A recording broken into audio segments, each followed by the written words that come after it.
ये देखिए माशाल्लाह, ये सब लाइट यहाँ से पहुँच गया है।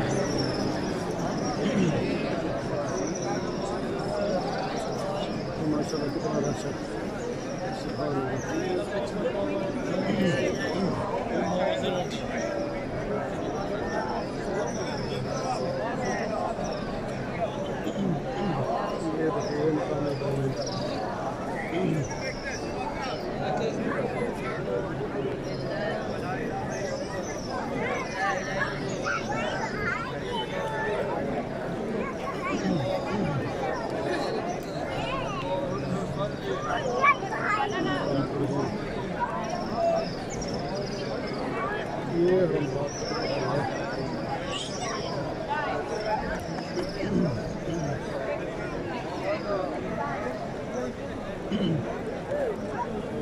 सात बार तवाफ करना पड़ता है, 7 बार चक्कर लगाना पड़ता है हरम करने के लिए।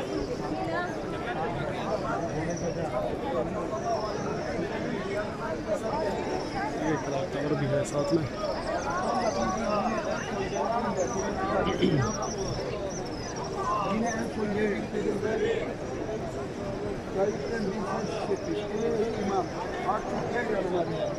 Yaklaş bana diye.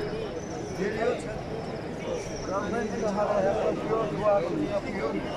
Şehiat kardeşlerin gözyaşlarıyla bulunduğunu Allah'ımız ona müjdeliyor. Ondan sonra buraya geliyor. Beytullah'ın içerisine girip teslim edemiyor. Beytullah'ın içerisine giriyor, İmam-ı